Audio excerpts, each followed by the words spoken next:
di jantung Pulau Jawa. Tersembunyi di balik tembok yang megah, ada sebuah pusat kebudayaan yang telah menyaksikan zaman berganti. Inilah cerita dari sebuah kerajaan yang tak terlupakan, Keraton Surakarta.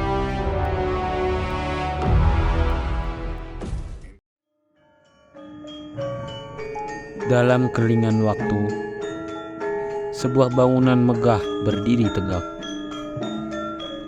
saksi bisu dari sejuta kisah. Ini adalah Keraton Surakarta, bukan hanya sekedar struktur batu, melainkan tempat di mana sejarah mencipta memori.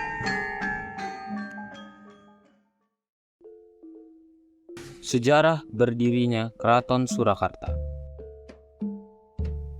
Sejarah Keraton Surakarta mencatat bahwa Sunan Pakubuwono III dan Pangeran Mangkubumi adalah pihak-pihak yang bersengketa di Kesultanan Mataram yang membentuk sebuah perjanjian dengan VOC atau pemerintah Hindia Belanda pada 13 Februari 1755 yang isi perjanjiannya disepakati bahwa Kesultanan Mataram dibagi menjadi dua wilayah kesultanan, yaitu Yogyakarta dan Surakarta.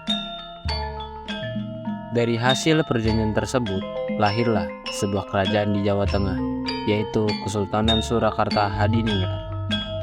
Umumnya, Kasunanan Surakarta tidak dianggap sebagai pengganti Kesultanan Mataram, melainkan sebuah kerajaan tersendiri. Setiap Raja Kasunanan Surakarta, begitu juga dengan Raja Kesultanan Yogyakarta, selalu menandatangani kontrak politik dengan pemerintah Belanda atau VOC. Dengan adanya perjanjian Giyanti, menyebabkan pemerintahan Kasunanan Surakarta berpusat di Surakarta, yang dipimpin oleh Sunan Pakubuwono III. Sedangkan pemerintahan Kesultanan Yogyakarta berpusat di Yogyakarta, yang dipimpin oleh Sultan Hamengkubuwono I. Masa keemasan Keraton Surakarta. Masa keemasan Keraton Surakarta dengan seni, budaya, dan ilmu pengetahuan mencapai puncaknya. Keluarga keraton menjadi pelindung bagi seniman dan cendekiawan, menciptakan lingkungan yang subur bagi perkembangan kreativitas. Pada tahun 1600, Keraton Surakarta merupakan pusat kekuasaan Kerajaan Mataram, juga menjadi pusat peradaban yang menarik banyak seniman, cendekiawan, dan ilmuwan. Mereka berkontribusi dalam mengembangkan seni, budaya, dan ilmu pengetahuan, menciptakan masa keemasan yang tak terlupakan. Tantangan dan perubahan. Keraton Surakarta tidak hanya melalui masa keemasan, tetapi juga melalui tantangan dan perubahan yang melahirkan keteguhan dan semangat baru. Pada awal abad ke-20, Keraton Surakarta menghadapi tantangan besar. Konflik internal memicu perubahan dan struktur kerajaan, memaksa kerajaan untuk beradaptasi dan mencari keteguhan baru.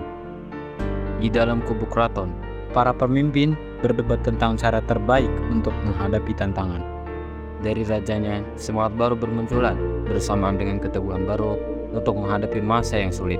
Di luar kubu, warga keraton berpartisipasi dalam kegiatan yang mencerminkan semangat baru. Dari seni hingga budaya, Keraton Surakarta menunjukkan keteguhan dalam menghadapi tantangan. Silsilah Raja Kasunanan Surakarta.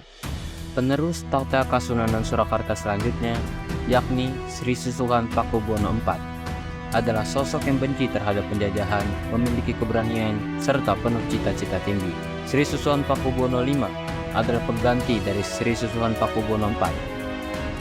Pakubuwono V oleh masyarakat waktu itu dijuluki Sunan Ngabeki, karena Pakubuwono V termasuk baginda yang sangat kaya harta maupun kaya kesaktian. Sri Susuhunan Pakubuwono VI adalah salah satu pendukung perjuangan Pangeran Diponegoro yang sejak tahun 1825 memberontak terhadap VOC dan Kesultanan Yogyakarta. Penulis naskah-naskah babat waktu itu sering menutupi pertemuan rahasia antara Pangeran Diponegoro dengan Pakubuwono VI menggunakan simbol-simbol sebagai bahasanya. Perang Diponegoro saat itu baru saja berakhir. Dibandingkan dengan masa-masa sebelumnya, masa pemerintahan Sri Susuhunan Pakubuwono VII relatif damai. Masa pemerintahan Pakubuwono VII dianggap sebagai puncaknya kejayaan sastra di wilayah Kesunanan Surakarta yang dipelopori oleh Pujangga Besar Rangga Warsito. Setelah Pakubuwono VII wafat dan tidak memiliki putra mahkota, maka Pakubuwono VII digantikan oleh kakaknya yang menjadi Pakubuwono VIII, dan kemudian digantikan oleh putra Pakubuwono VI yang akan menjadi Raja Surakarta selanjutnya yang bergelar Sri Susuhunan Pakubuwono IX. Suasana politik kerajaan yang stabil dan kemegahan tradisi menjadi tanda masa pemerintahan Sri Susuhunan Pakubuwono X. Sejalan dengan perubahan politik di Hindia Belanda, masa pemerintahan Kasunanan Surakarta yang dipimpin oleh Pakubuwono X mengalami transisi dari kerajaan tradisional menjadi kerajaan era modern dengan masa pemerintahan yang cukup panjang.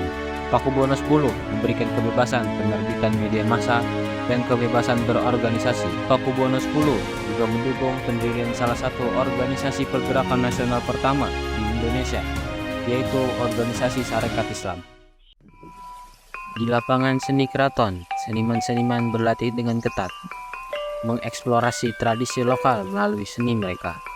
Setiap karya mencerminkan keindahan dan kearifan leluhur yang telah lama terkandung dalam budaya Indonesia. Keraton Surakarta dengan menjunjung tinggi tradisi tetap menjadi pilar kebudayaan yang memancarkan keindahan dan kearifan leluhur. Ini adalah jejak ketinggian sejarah yang menunjukkan bagaimana Keraton Surakarta mempertahankan dan mewujudkan nilai-nilai budaya dalam masa kini.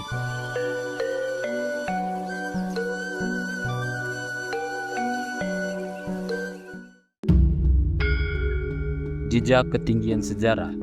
Kisah Keraton Surakarta bukan hanya catatan sejarah. Ini adalah panggilan untuk merayakan dan melestarikan keindahan tak tergantikan dari warisan nenek moyang kita.